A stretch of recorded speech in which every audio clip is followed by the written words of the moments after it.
aux orateurs des groupes. Premier orateur inscrit, Monsieur le Président Patrick Kanner pour le groupe socialiste, écologiste et républicain.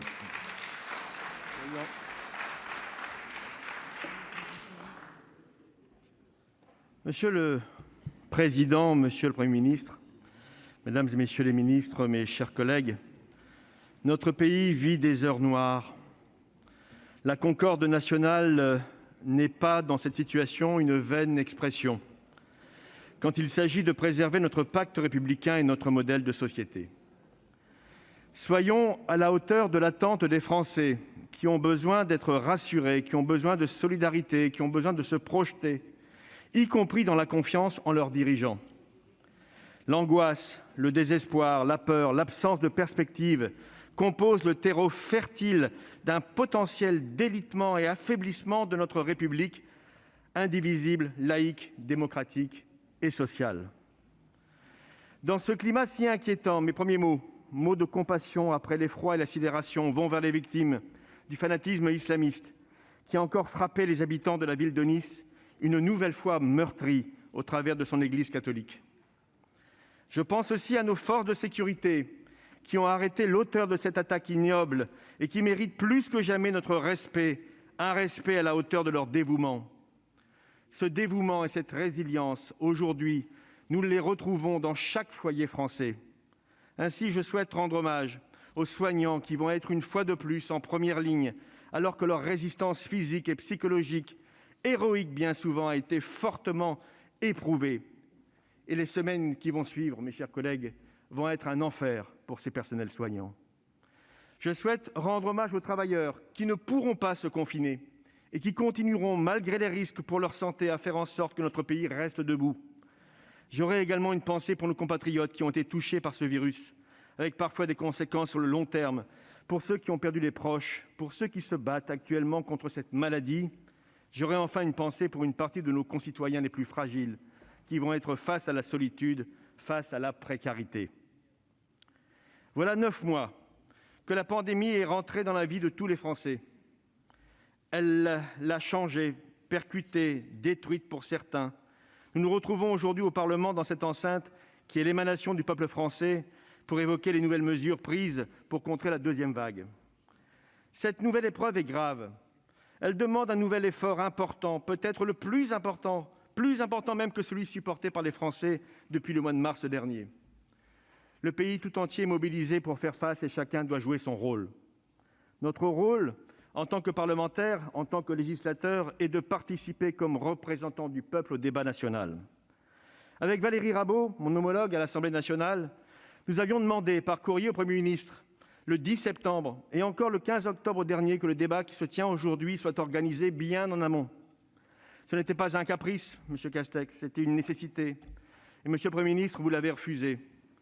Vous ne l'estimiez pas nécessaire dans votre réponse du 19 octobre. Je le regrette. Alors que nous nous retrouvons aujourd'hui pour entériner une décision très lourde de conséquences, annoncée hier soir par le Président de la République, sans qu'aucun débat éclairé, digne de ce nom, ait pu avoir lieu préalablement dans les enceintes du Parlement. Le débat est normal, important dans une démocratie. Le débat devant les Français doit se faire dans notre enceinte.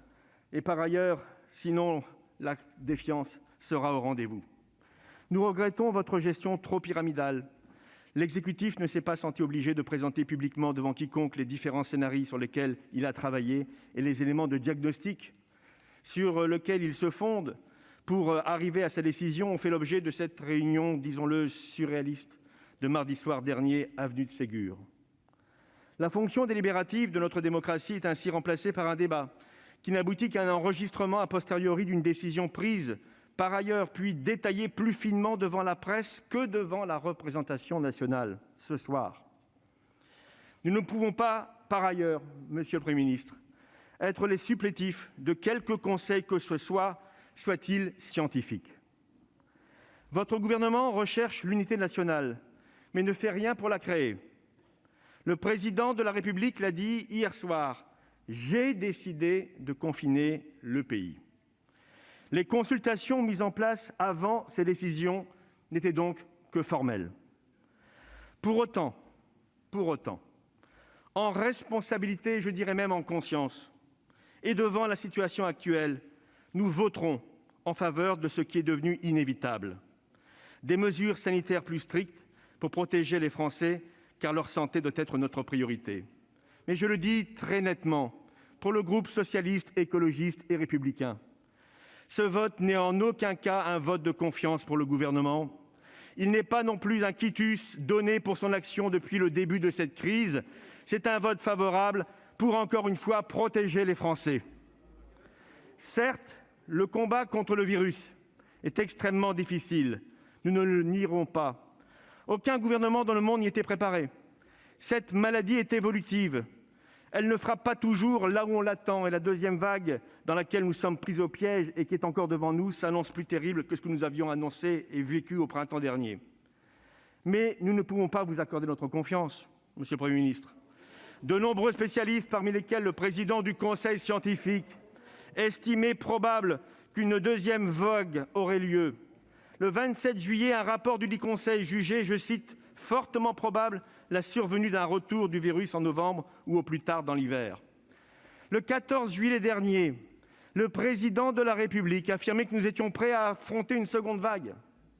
Vous-même, le 27 août, vous déclariez « face à la pandémie, il n'y a pas de quoi s'affoler ». Le 22 octobre, le ministre des Solidarités et de la Santé avançait à l'appui du couvre-feu que sans mesures nouvelles, je le cite, « là où c'est nécessaire pour freiner l'épidémie, il y aurait dans les 15 jours jusqu'à 500 000 malades diagnostiqués quotidiennement ».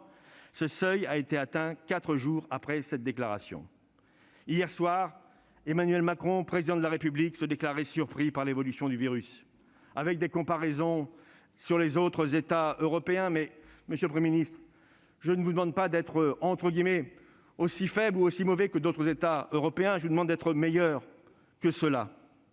Nous ne pouvons pas alors vous faire confiance, car gouverner, c'est prévoir. Ces déclarations montrent que ce n'était pas le cas. Ce manque d'anticipation va coûter très cher à la nation. Comme au printemps, la qualité de la réponse sanitaire déterminera le nombre de vies que nous sauverons. Il faut en prendre compte. Il faut prendre en compte toutes ces alertes. Comme le disait hier notre collègue Bernard Jomier, ici même, tous les rapports pointent un dysfonctionnement dans la gestion de la pandémie. La myriade d'agences sanitaires, la création d'agences nouvelles, la stratégie tester, isoler n'a pas fonctionné. Les nouvelles annonces restrictives sont nécessaires, mais elles sont aussi le marqueur d'un échec en matière de politique de santé publique. La situation de l'hôpital public s'est dégradée. La lenteur de la mise en place du Ségur de la santé place les soignants devant un dilemme insoluble. Ils ne peuvent que tenir malgré les insuffisances, sinon l'hôpital public implosera et cela impactera encore plus la santé de nos concitoyens. Nous vous avons auditionné, Monsieur Castex, le 6 mai dernier. Vous étiez alors en charge du déconfinement. Vous êtes désormais le Premier ministre en charge du reconfinement. Dans ce cadre, j'ai une question simple à vous poser. Pouvez-vous nous donner clairement, avec précision, les différents scénarios qui nous permettront d'éviter un 3e reconfinement début 2021 ? Nous pointons cela par esprit de responsabilité. Contrairement à ce qu'a pu dire ces derniers jours votre porte-parole ou votre ministre de la Santé, nous avons fait des propositions. Cela fait 9 mois que nous répondons présents, que nous sommes au rendez-vous pour accompagner les Français face à cette crise en matière de santé publique. Nous vous avions alerté sur les dysfonctionnements. Nos propositions ont également porté sur la question sociale. Sur ce point-là, aucun quitus non plus pour votre gouvernement, qui n'a pas pris la mesure de l'urgence. 1 million de Français sous le seuil de pauvreté ont rejoint les plus de 9 millions qui étaient déjà. Cette situation est dramatique. Il aurait fallu réagir plus en amont, plus rapidement, plus efficacement. Vos annonces de samedi dernier ne répondent pas à ce drame social en perspective. Il n'y a pas eu depuis, malgré le durcissement. Vous pratiquez un saupoudrage qui ne prend pas en compte l'ampleur de ce qui est déjà là et encore moins de ce qui attend notre pays. Bien sûr, des mesures d'urgence ont été prises au début de la crise et nous avions d'ailleurs voté vos différents budgets rectificatifs. Mais les jeunes, les pauvres, les nouveaux précaires sont sortis de votre radar. À cela, vous proposez des aides exceptionnelles et ponctuelles, quand la deuxième vague nous confirme qu'un grand nombre de Français risquent de s'installer dans la précarité sur un temps long. Dans le même temps, la suppression de l'impôt sur la fortune et l'instauration de la flat tax au début du quinquennat ont eu pour effet de faire fortement augmenter le revenu des 0,1 % des Français les plus aisés. Tandis que la distribution des dividendes, eh oui, c'est la vie, mes chers collègues, est de plus en plus concentrée et elle a explosé ces derniers mois. C'est en même temps là, c'est de la fracture sociale en puissance. Ainsi, il vous faudra répondre à ces questions, monsieur le Premier ministre, de plus en plus pressantes. Quand allez-vous penser de nouvelles ressources liées à la taxation du capital pour qu'une réelle solidarité nationale s'exerce dans cette crise ? Quand allez-vous ouvrir le revenu minimum aux jeunes pour les empêcher de sombrer quand ils n'ont plus de petit boulot, plus de perspectives professionnelles ? Quand allez-vous revenir sur votre réforme des APL ? Quand allez-vous abandonner définitivement votre réforme de l'assurance chômage ? Quand allez-vous revaloriser les minima sociaux ? Quand allez-vous augmenter les moyens alloués à l'aide alimentaire dont le recours explose sur notre territoire et non pas les baisser comme le prévoit la loi de finances ? Quand allez-vous rendre les masques gratuits à l'école pour que tous nos enfants soient protégés efficacement ? Quand allez-vous réactiver une politique ambitieuse de contrats aidés ? La réalité est là, sous nos yeux, tragique. Allez-vous la prendre en compte et changer de cap social ? C'est notre demande depuis le début de la crise. Il faudra aussi accompagner, à côté du commerce de proximité, de la restauration qui vont droit au tapis, que vous allez soutenir, je n'en doute pas un seul instant, mais il faudra aussi accompagner le monde de la culture, du sport, si durement touché. Accélérer sur cette question que le président de la République n'a même pas évoquée hier soir, sinon il restera des décombres de ce qui font notre identité commune et ne pourra pas se relever. Alors oui, notre vote est un vote pour les Français. Mais pour aller vers les Français, il faut sortir de votre verticalité et mieux associer les relais que sont les élus locaux. Mon groupe a naturellement aussi une préoccupation toute particulière pour nos territoires d'outre-mer. Certains ont été lourdement touchés par la crise sanitaire, d'autres, tels que la Polynésie française, subissent de plein fouet cette seconde vague. Puisque les situations sont différenciées, nous appelons à des réponses territorialisées, mais surtout concertées avec les acteurs locaux. La mobilisation totale de l'État sera absolument nécessaire. En conclusion, monsieur le Premier ministre, ce confinement et le déconfinement qui suivra doivent fonctionner. L'effort est trop important, la difficulté de votre tâche est grande, mais la responsabilité devant les Français l'est tout autant. Nous vous demandons plus de transparence citoyenne. C'est par ce seul biais, par le partage d'éléments précis et clairs auprès de la représentation nationale et des Français que vous emporterez la confiance de nos concitoyens. Cette confiance est nécessaire pour combattre le virus.